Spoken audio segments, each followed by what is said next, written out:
이제 우리 함께 말씀 보도록 하겠습니다. 오늘 우리가 함께 볼 말씀은 하박국 3장 16절에서 19절 말씀입니다. 하박국 3장 16절에서 19절 말씀입니다. 제가 한 절 읽고 여러분 한 절 읽고 이렇게 교독하도록 하겠습니다. 하박국 3장 16절에서 19절 말씀입니다. 제가 먼저 읽도록 하겠습니다.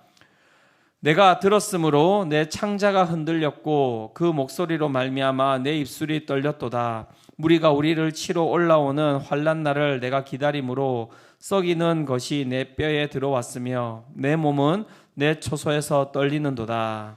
비록 무화과 나무 무성하지 못하며 포도나무에 열매가 없으며 감람나무에 소출이 없으며 밭에 먹을 것이 없으며 우리의 양이 없으며 외양간에 소가 없을지라도 나는 여호와로 말미암아 즐거워하며 나의 구원의 하나님으로 말미암아 기뻐하리로다. 주 여호와는 나의 힘이시라. 나의 발을 사슴과 같게 하사 나를 나의 높은 곳으로 다니게 하시리로다.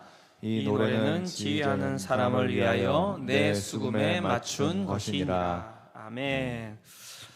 인간의 죽음에 대한 연구에 대해서 일생을 바쳐온 사람이 있습니다. 미국 시사 주간지 타임이 20세기 100대 사상가 중에 한 명으로 선정한 정신의학자인데요. 엘리자베스 키블러 로스라는 정신의학자가 있습니다.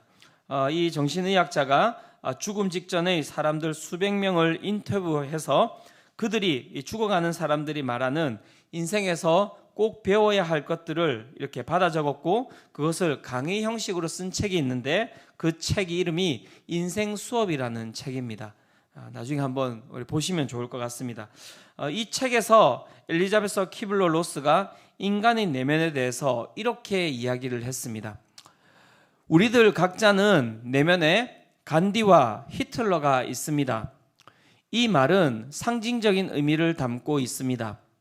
간디는 우리 안에 있는 최상의 것, 우리 안의 가장 자비로운 모습이고 히틀러는 최악의 것, 부정적이고 편협한 모습입니다. 그런 편협함과 부정적인 모습을 걷어내고 우리 자신과 서로의 안에 있는 최상의 것을 발견하는 일이 곧 우리가 배워야 할 것입니다. 네, 우리 내면에 간디와 히틀러 이 두 가지의 모습이 있다고 이야기를 하는데요.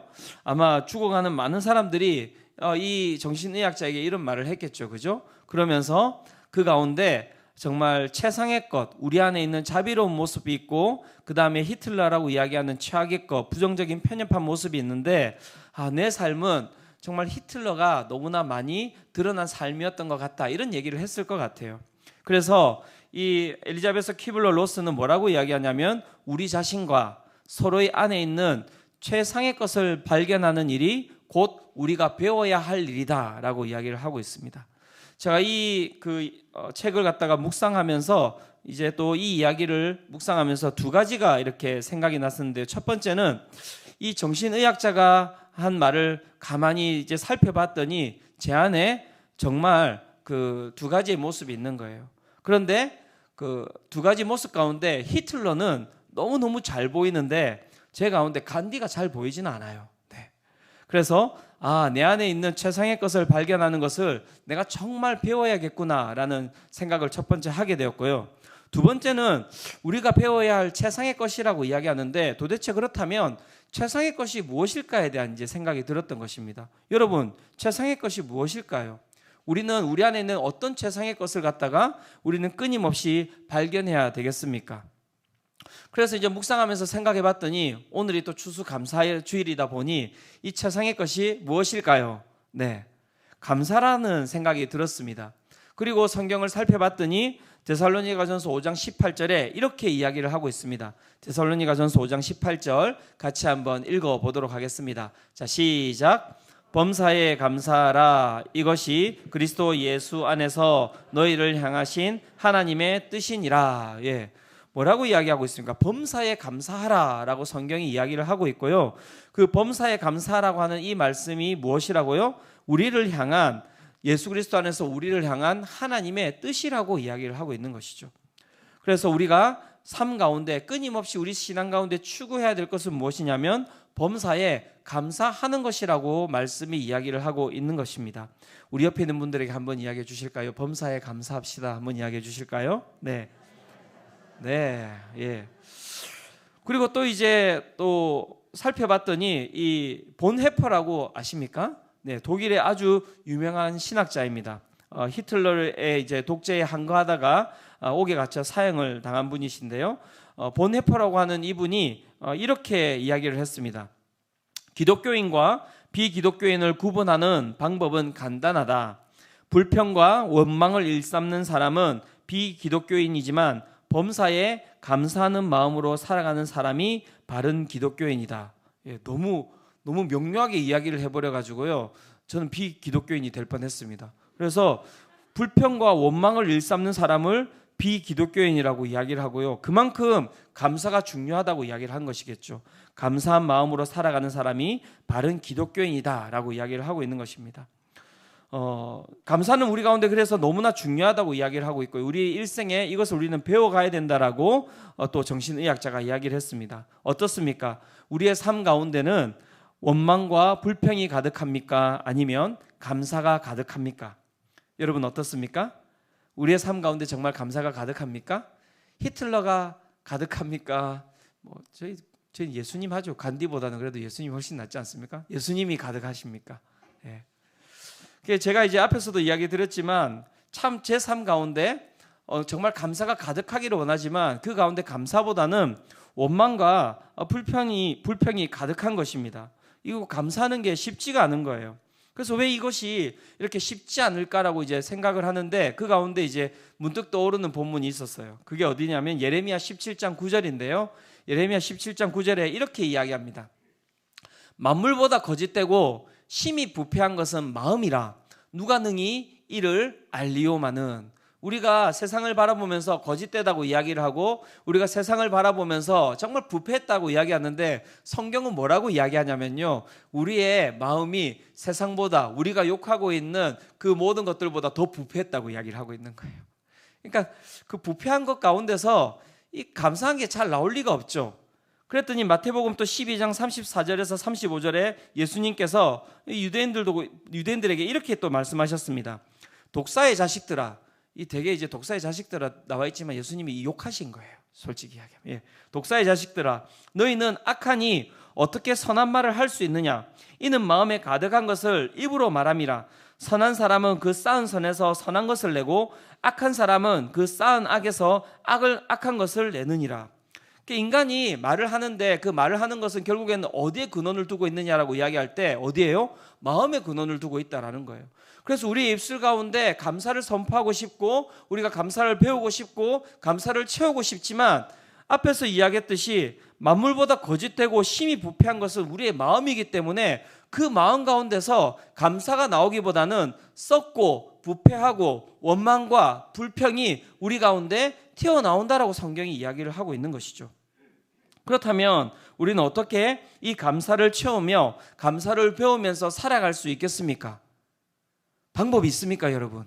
어떻게 하면 되겠습니까? 그래서 그 방법을 제가 정말 열심히 준비했습니다. 한 5가지 정도 준비했거든요. 근데 5가지를 다 하려고 했더니 뒤에 이제 세례식이 있어가지고 그럼 이제 세례식이 진행이 되지 않을 것 같아서 4가지 싹 없애버리고 딱 1가지만 이야기하고 마무리하려고 합니다. 감사하죠, 그죠? 네, 이런 것에는 우리가 되게 감사해요. 이렇게 1가지만. 그래서 이 5가지 중에서 1가지니까 얼마나 중요한 것이겠습니까, 그죠? 이 1가지를 여러분들이 잘 믿음으로 받아들이시기를 원합니다. 감사를 우리는 어떻게 채우며 어떻게 배우면서 살아갈 수 있을까요? 그것은 감사는 하나님을 만남으로부터만 시작된다는 거예요. 감사는 하나님을 만남으로부터만 시작됩니다. 왠줄 아시죠? 감사의 문제는 우리가 무언가를 가지고 있는 것에 대한 문제가 아니라 감사의 문제는 우리의 마음의 문제이기 때문에 그래요. 내 마음 가운데 무엇이 들어있는가에 대한 문제이기 때문에 그 마음을 지배하시는 분, 그 마음 가운데 무엇이 들어있는가가 결국에는 우리의 입술 가운데서 어떠한 이야기가 나오는지에 대한 부분을 제어한다라고 이야기를 할 수 있는 것입니다. 그래서 그 마음을 다스리는 분이 누구십니까? 하나님이시잖아요. 그래서 감사라고 하는 이것은 하나님을 만남으로부터만 시작되고 하나님께서 우리 마음 가운데 함께 하실 때 우리의 입술 가운데서 감사가 흘러나온다라고 이야기를 할 수 있는 것입니다. 오늘 본문을 통하여서 그것을 한번 살펴보도록 하겠습니다. 오늘 우리가 읽은 이 하박국서는 남유다가 멸망하기 전에 쓰여졌던 성경입니다. 유대 가운데 선지자를 핍박하고 율법을 무시하고 권력을 숭배하는 분위기가 너무나 만연했던, 정말 그 이스라엘 백성들이 타락할 대로 타락했던 시기이기도 하고요. 정세적으로는 바벨론이라고 하는 이 대영 제국이 아시수르와 이집트를 물리치고 최고로 강성했을 때가 바로 이 하박국서가 쓰여졌을 때입니다.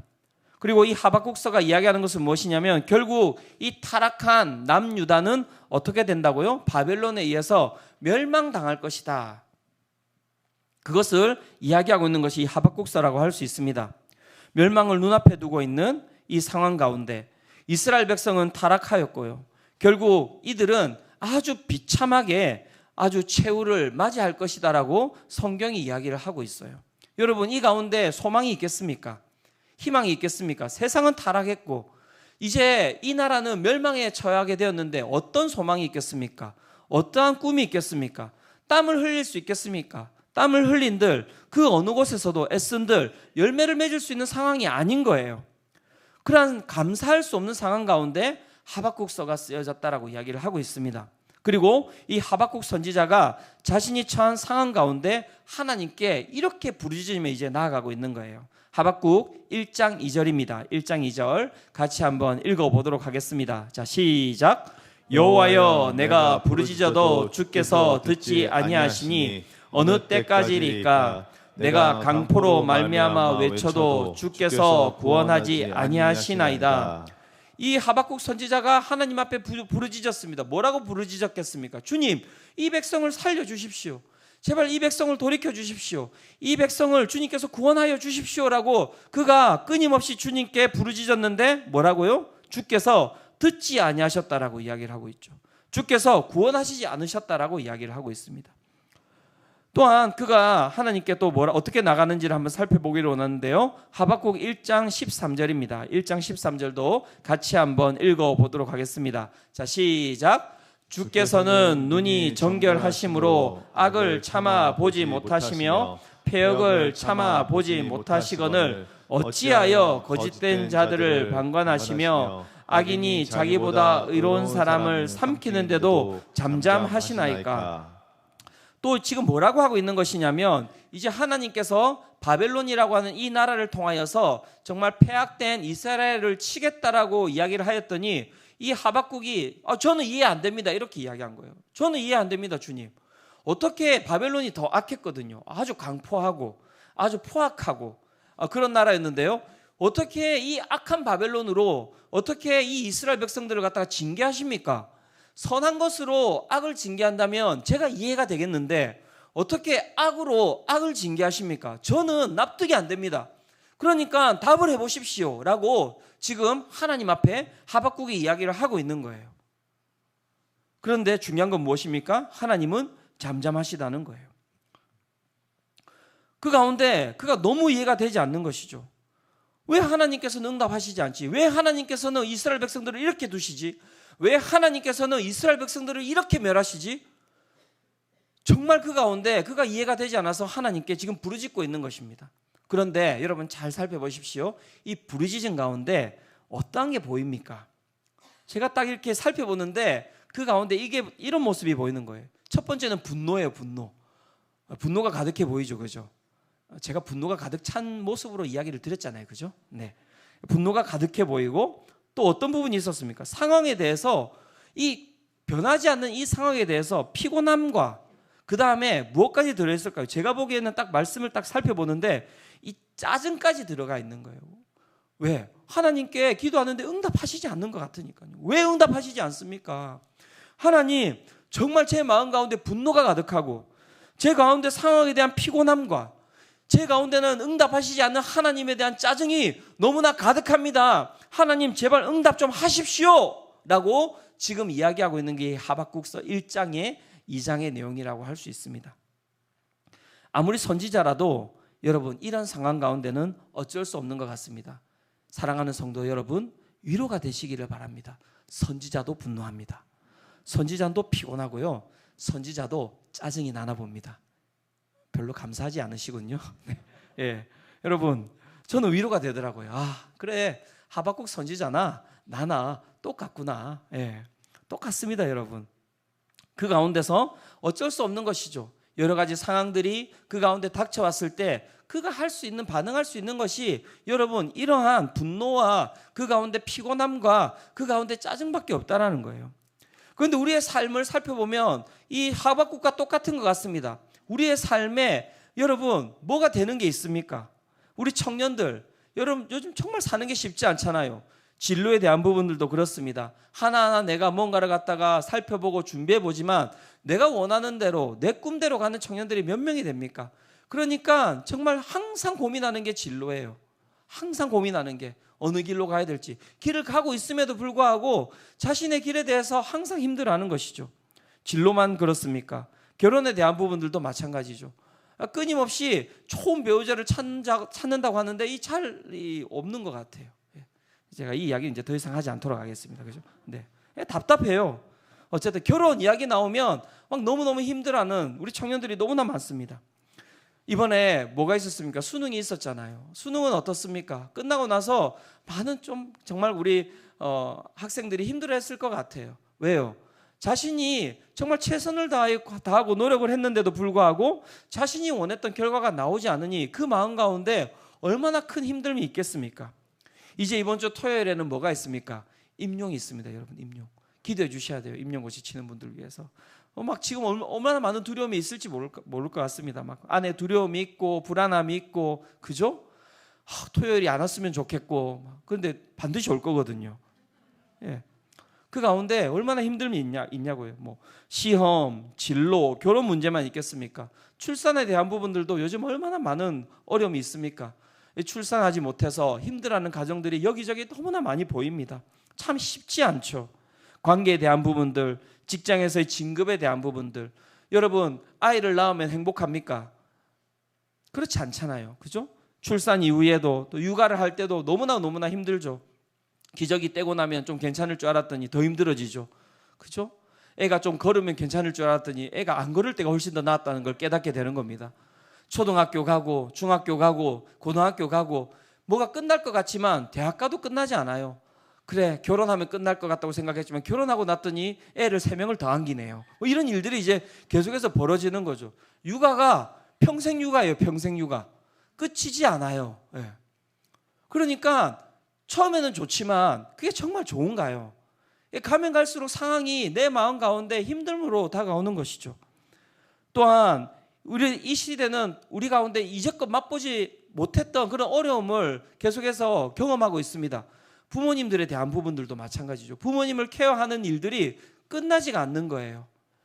그런 여러 가지 어려움들이 여러분, 결혼, 진로, 시험, 출산, 그 다음에 관계, 직장, 진급, 육아, 부모님. 자, 제가 지금 이렇게 몇 개 단어를 쭉 서술했더니 여러분들 얼굴이 가면 갈수록 어두워져요. 이 단어 가운데서 막 기쁜 단어가 있으세요, 여러분? 너무나 이 단어를 들었을 때 내 삶이 행복해지고 갑자기 속에서 막 끓어오르는 막 충만함이 있는 단어가 있으세요? 결혼, 진로, 시험 있습니까, 여러분? 이야기만 해도 우리 가운데 다가오는 게 뭡니까? 불안, 두려움, 초조함, 그 가운데 분노, 그 가운데 짜증, 그 가운데 피곤함, 이런 것들이 가득하지 않습니까? 예.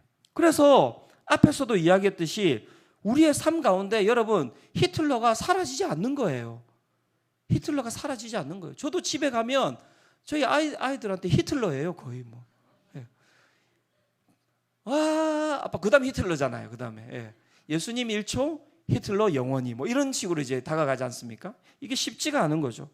우리의 삶 가운데 왜 그렇게 여러분 감사가 솟아나오지 않습니까? 그건 우리의 삶 가운데 무엇 하나 내 마음대로 되는 것이 하나도 없기 때문에 우리의 삶 가운데 감사가 솟아나지 않는 것입니다. 그렇다면 여러분, 우리의 마음 가운데 이 원망과 여러분 이 모든 것들을 쫓아낼 수 있는 방법이 있습니까? 어떤 방법이 있습니까? 어떻게 하면 내 마음 가운데 있는 이 히틀러를 어떻게 하면 쫓아낼 수 있습니까, 여러분? 어떻게 하면 됩니까? 그래서 많은 사람들이 요가도 하고 책도 읽고 운동도 하고 다 하죠.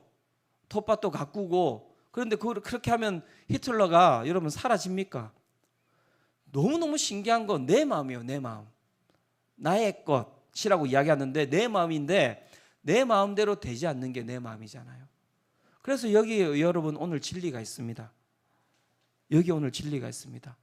잘 들으셔야 됩니다. 지금부터. 예. 앞에서 하박국이 얼마나 지금 힘든 상황에 있는지에 대해서 이야기했고 하박국은 그 힘든 상황 가운데서 정말 힘들게 자신의 삶을 표현을 했습니다. 그런데 1장, 2장에 있었던 그 모습이 3장에 되면 갑자기 바뀌게 돼요. 그래서 오늘 읽었던 본문이 갑자기 튀어나옵니다. 하박국 3장 17절에서 19절인데요. 그 가운데 분노와 피곤함과 짜증이 가득하던 하박국이 갑자기 기뻐하고 즐거워하고 그 다음에 찬양을 하고 춤을 추는 것 같지는 않지만 춤을 추는 것 같아요. 제가 보기에는. 그런 본문이 나오거든요. 우리 함께 하박국 3장 17절에서 19절 같이 한번 읽어보도록 하겠습니다. 자, 시작. 비록 무화과 나무가 무성하지 못하며 포도나무에 열매가 없으며 감람나무에 소출이 없으며 밭에 먹을 것이 없으며 우리의 양이 없으며 외양간에 소가 없을지라도 나는 여호와로 말미암아 즐거워하며 나의 구원의 하나님으로 말미암아 기뻐하리로다. 주 여호와는 나의 힘이시라. 나의 발을 사슴과 같게 하사 나를 나의 높은 곳으로 다니게 하시리로다. 이 노래는 지휘하는 사람들을 위하여 내 수금에 맞춘 것이니라. 네, 완전히 달라졌잖아요. 무화과 나무가 무성하지 못하며 포도나무에 열매가 없으며 감람나무에 소출이 없으며 밭에 먹을 것이 없으며 우리의 양이 없으며 외양간에 송아지가 없어서 나는 힘들어요 라고 이야기를 하는 게 아니라 무화과 나무가 무성하지 못하며 포도나무에 열매가 없으며 감람나무에 소출이 없으며 밭에 먹을 것이 없으며 우리의 양이 없으며 외양간에 소가 없을지라도 나는 여호와로 말미암아 즐거워하며 나의 구원의 하나님으로 말미암아 기뻐하리로다. 이렇게 이야기를 하고 있어요. 이 가능한 일입니까, 여러분? 조울증인가요? 무슨 일이 벌어진 것입니까, 도대체? 어디에서 어떻게 변화가 일어난 것입니까? 여러분, 하박국 3장 16절이 그 변화의 근거에 대해서 이야기를 하고 있습니다. 하박국 3장 16절 같이 한번 보도록 하겠습니다. 같이 읽겠습니다. 자, 시작. 내가 들었으므로 내 창자가 흔들렸고 그 목소리로 말미암아 내 입술이 떨렸도다. 무리가 우리를 치러 올라오는 환난 날을 내가 기다림으로 썩이는 것이 내 뼈에 들어왔으며 내 몸은 내 처소에서 떨리는도다. 지금 그가 무엇이라고 표현하고 있는 것이냐면 그가 무엇을 이야기하고 있는 것이냐면 그가 하나님을 만난 것을 이야기를 하고 있습니다. 하나님을 만났는데 내가 들었으므로 내 창자가 흔들렸고 그 목소리로 말미암아 내 입술이 떨렸도다. 그가 하나님을 만났다고 이야기하고 그가 하나님을 만난 그 이후로 그가 여호와로 말미암아 즐거워하며 구원의 하나님으로 말미암아 기뻐한다라는 이 고백이 나오게 된 것입니다. 여기에 여러분 길이 있습니다. 여기에 진리가 있습니다. 여러분, 우리의 마음 가운데 감사가 가득하는 유일한 길은 무엇이냐면 하나님을 만나는 것밖에 없음을 여러분 믿으시기를 축원합니다. 여러분, 하박국 선지자가 하나님을 몰랐겠습니까? 하나님을 처음 만난 거 계시겠습니까? 그런데 왜 하박국 선지자에게 이런 일이 일어난 것입니까? 그것은 그의 교만함과 그의 의분과 그가 가지고 있는 생각이 하나님을 보지 못하게 만든 것이에요. 그것에 사로잡혀 있다 보니 그 가운데 그는 하나님을 보지 못한 것입니다. 그러니까 그가 가지고 있던 생각들이 끊임없이 튀어나온 것입니다. 그게 인간이라니까요. 선지자여도 그의 생각 가운데 사로잡히면, 선지자여도 그의 의분 가운데 사로잡히면 그 가운데 나올 것은 분노밖에 없다라는 것을 말씀이 이야기해 주는 것입니다.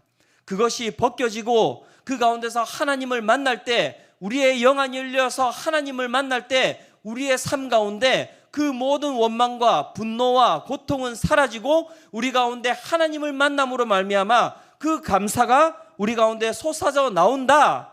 이것이 오늘 말씀이 우리 가운데 이야기해 주고 있는 것입니다.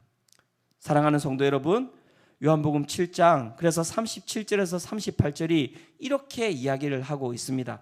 요한복음 7장 37절과 38절도 같이 한번 읽어보도록 하겠습니다. 자, 시작. 명절 끝날 곧 큰 날에 예수께서 서서 외쳐 이르시되 누구든지 목마르거든 내게로 와서 마시라. 나를 믿는 자는 성경의 이름과 같이 그 배에서 생수의 강이 흘러나오리라 하시니. 예, 말씀이 이렇게 이야기하는 것입니다. 예수 그리스도를 만날 때야만이 우리의 배 안에서 무엇이요? 생수의 강이 흘러나온다라고 해요. 그게 감사거든요. 그게 감사입니다. 그게 기쁨입니다, 여러분. 그래서 예수님을 만나야지만이, 하나님을 만나야지만이 우리의 삶 가운데 기쁨과 감사와 행복이 흘러나오는 거예요. 오늘 이곳에 있는 우리 모든 성도님들이 그 하나님을 만나시기를 축원합니다. 한 청년의 간증입니다. 이 청년이 이렇게 이야기를 했습니다. 모태신앙으로 어릴 때부터 이 교회를 다녔지만 시간이 갈수록 자신이 교회 가는 것이 참으로 싫었다고 합니다. 중학교 때 이제 성남으로 이사를 오고 그 가운데서 분당 우리교회를 다니게 된 거예요. 그죠? 그러면 뭔가 이제 분당 우리교회를 다녔다는 것은 우리는 다 이제 간증거리가 있기 때문에 뭔가 간증이 있지 않겠습니까? 그죠? 그래서 분당 우리교회에 다니게 되었는데 이 자매가 이렇게 썼습니다. 낯을 많이 가리는 성격이라 아는 사람이 한 명도 없는 대형교회는 저에게 엄청난 부담이었고 그때부터 교회에 가기 싫다는 생각을 했었습니다. 그러니까 그 가운데 이 자매가 더 안 좋아진 거예요, 지금 상황이. 하지만 부모님 때문에 교회에 가기 싫어도 가야 했고 고등학생 때부터 교회에 갔다 오는 척하며 밖에서 시간을 때우다 집에 들어가는 날이 많았습니다. 코로나가 터지고 집에서 예배를 드리면서 저는 그냥 무교인 사람과 별반 다르지 않는 삶을 살게 되었습니다. 2년간 기도도 거의 하지 않았고 설교도 졸아서 제대로 듣지 않았습니다. 그때의 저는 교회에 다시 나가는 날이 오지 않았으면 하는 생각을 했었습니다. 이게 이제 청년의 비포입니다. 전입니다. 전. 그런데 여기서부터 반전이 일어나요. 이 청년에게. 한번 들어보십시오. 수정빛 교회가 세워지고 이 반전이 이제 수정빛 교회로 들어오네요. 왜 그런지 모르겠지만 제가 이래서 간증을 이야기해 드리는 건 아니고요. 수정빛 교회가 세워지고 처음 교회에 가는 날 저는 이상하게도 가기 싫은 마음보다 설렘이 더 컸습니다. 처음 본 사람들과 친해지는 건 여전히 낯설고 힘들었지만 이번에는 새롭게 시작해보자라는 생각으로 매주 교회를 나가고 소그룹에서 나눔도 하면서 하나님을 천천히 알아가는 것이 즐거워졌습니다. 그런데 여기에 이제 의문이 생긴 거예요. 이 자매가. 나눔을 하면서 하나님을 만난다는 것이 무엇인지, 어떻게 만난다는 것인지가 궁금해졌습니다. 그러니까는 모태신앙으로 이제껏 신앙생활을 해왔다고 했는데 그 가운데 하나님을 만남에 대한 인격적인 경험이 없었다라고 이야기를 하고 있는 거예요. 그래서 다른 조원들은 다 만난 하나님을 왜 나만 못 만난 걸까 하는 조급함도 생겼습니다. 그래서 수련회에 가게 되었습니다.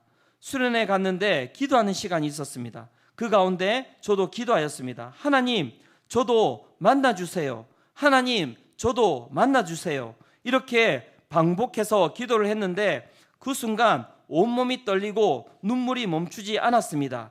이때 하나님이 함께하고 계심을 느꼈습니다. 이후 설교 시간에 목사님이 조급해하지 말라는 말씀을 하셨는데 꼭 저에게 주시는 말씀 같아 조급함은 사라지고 마음이 편안해졌습니다.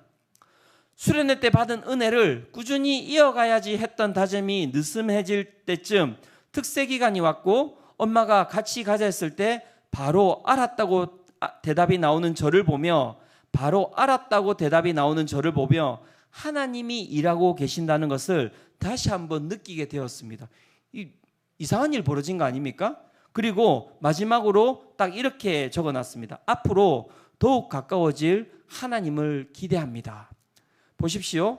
이 다른 상황, 수정빛 교회가 좋다 이걸 이야기하려고 하는 게 아니라요. 이걸 잘 살펴보셔야 됩니다. 이 자매가 처음에 비포는 무엇입니까? 전에는 싫었대요. 교회가 싫었대요. 교회 이렇게 이야기하면 그 마음 가운데서 불평, 불만, 싫음, 짜증이 올라왔는데 하나님을 만나고 난 이후에 이 자매 입술 가운데서 어떤 단어가 나오고 있습니까? 기대라는 단어가 나오고 있잖아요.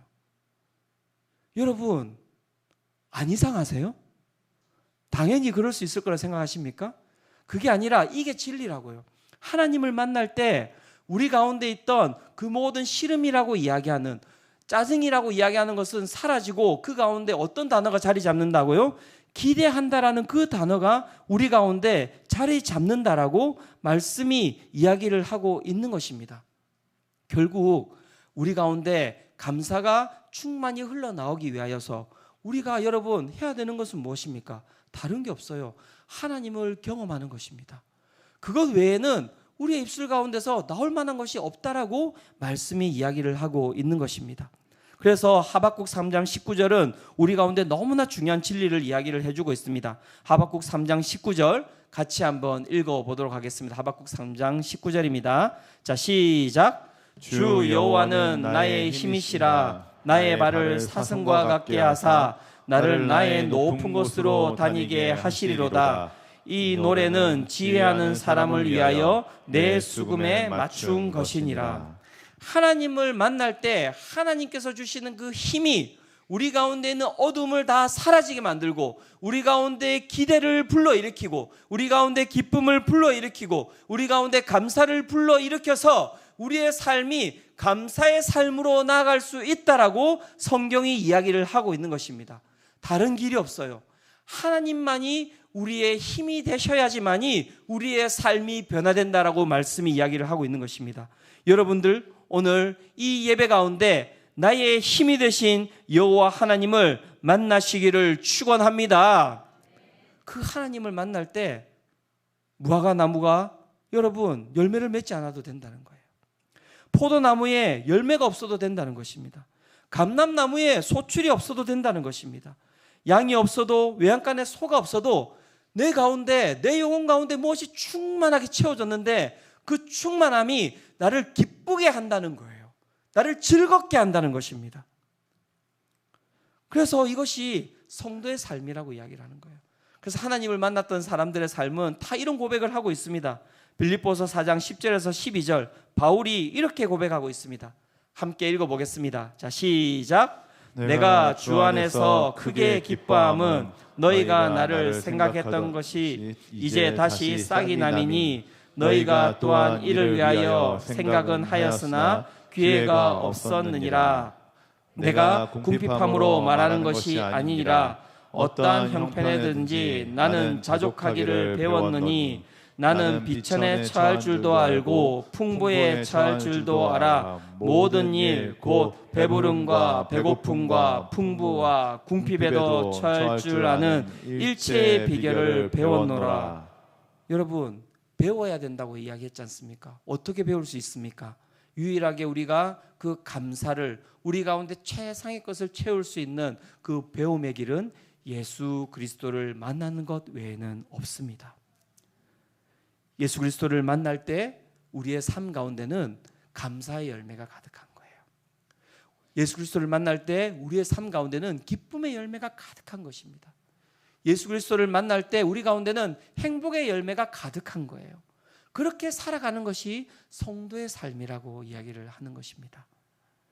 우리 옆에 있는 분들에게 한번 이야기해 주십시오. 예수님을 만나셔야 합니다. 한번 이야기해 주시겠습니까? 네, 여러분 세상의 것을 채우면 행복할 것 같죠? 세상의 것을 채우면 감사할 것 같죠? 세상의 것을 채우면 기쁠 것 같죠? 그래서 결혼할 때 여러분 무엇을 생각합니까? 신혼집 잘 장만하고 그 가운데 좋은 것으로 다 채우면 행복할 거라고 사람들이 여러분 결혼해서 들어가지만 결국 그 가운데 남는 게 없잖아요. 남는 게 잿더미밖에 없어요 요즘. 왜요? 마음 가운데는 감사가 없기 때문에 어떤 것도 그 가운데 나오지 않는 거예요. 단칸방이라 하더라도 목사님 언제적 이야기를 하고 계시는 겁니까? 단칸방이라 하더라도 그 가운데 감사의 마음을 가지고 살아가는 사람들은요 그 가정 가운데서 감사의 열매를 맺으면서 살아가는 것입니다. 그래서 우리는 세상의 것을 채워가는 것이 아니라 하나님 안에서 감사의 마음을 채워가는 것입니다. 오늘 우리 가운데 이제 세례식이 있습니다. 세례식이 무엇입니까? 세례식은 다른 것이 아니라 이 공동체 가운데 열매 맺는 시간이에요, 여러분. 어떤 열매 맺는 시간입니까? 감사의 삶을 살아가는 열매를 맺는 시간인 거예요.